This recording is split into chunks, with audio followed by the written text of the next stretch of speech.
शुक्रवार को होटल भावना क्लार्क्स इन में इंडो थाई कल्चरल कॉन्क्लेव और सम्मान समारोह का आयोजन किया गया। कार्यक्रम में बैंकॉक में भारतीय संस्कृति के राजदूत की उपाधि से अलंकृत संजय कुमार मुख्य अतिथि के रूप में मौजूद रहे।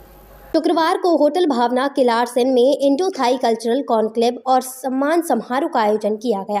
कार्यक्रम में बैंकॉक में भारतीय संस्कृति के राजदूत की उपाधि से अलंकृत संजय कुमार मुख्य अतिथि के रूप में मौजूद रहे।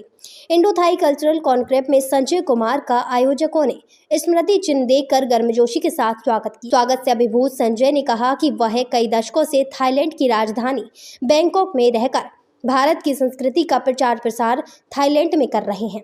इस तरह के कार्यक्रमों के माध्यम से दो देशों की संस्कृति का पता लगता है।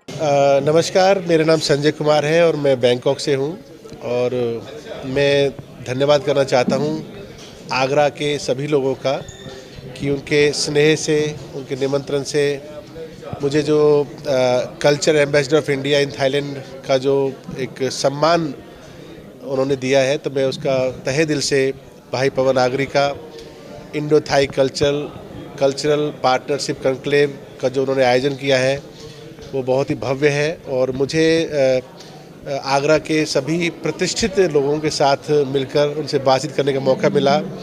और ये जो सम्मान है ये एक साधारण सम्मान नहीं मानता इसको मैं, क्योंकि ये एक शुरुआत है और आने वाले वर्षों में हम इस Indo Thai culture partnership conclave को और आगे लेके जाएंगे और इसकी शुरुआत आगरा जो ताज नगरी आगरा से हुई है।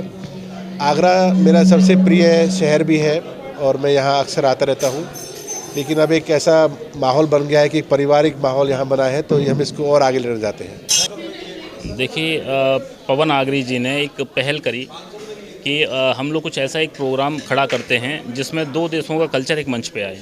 तो उस प्रोग्राम के तहत ये Indo Thai culture partnership program किया गया है और मैं इस कार्यक्रम को बहुत बधाई शुभकामनाएं देता हूं, क्योंकि ये दो देशों की संस्कृति पे डिपेंड करता है पूरा प्रोग्राम।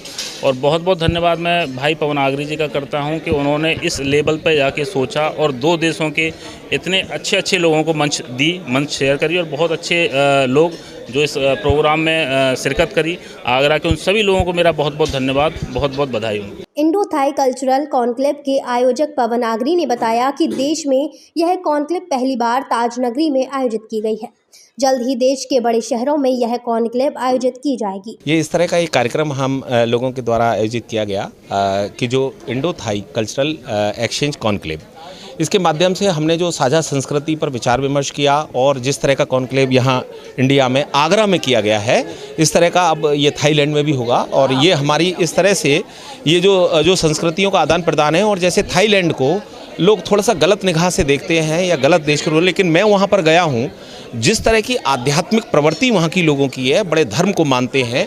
स्वयं जो संजय कुमार जी जिनको हमने आज कल्चरल एम्बेसडर बनाया है, मैं आपको बताता हूँ कि जो कल्चरल एम्बेसडर बने हैं वो कोई ऐसे ही नहीं बनाया है। 21 तारीख को उन्होंने रामलला घर आए, एक बड़ा बृहद कार्यक्रम भी उन्होंने आयोजित किया और सारे लोगों ने उनको सराहा।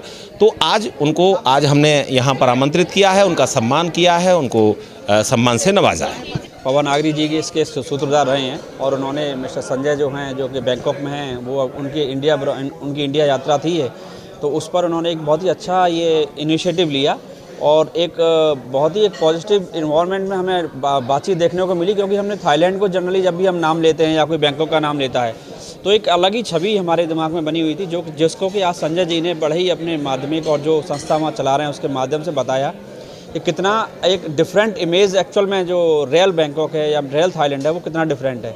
और मुझे लगता है ये इस तरह के प्लेटफॉर्म बहुत ही अच्छे सशक्त प्लेटफॉर्म है संस्कृति के आदान प्रदान के लिए और ये हमेशा चलते रहने चाहिए।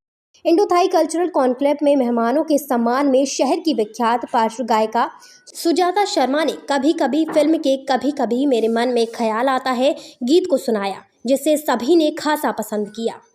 होटल भावना क्लार्क्स इन में आयोजित इंडो थाई कल्चरल कॉन्क्लेव में इनक्रेडिबल इंडिया संस्था के निदेशक अंजय शर्मा ने अतिथियों के साथ हरित भारत अभियान पोस्टर को जारी किया। मून न्यूज़ के लिए ब्यूरो रिपोर्ट।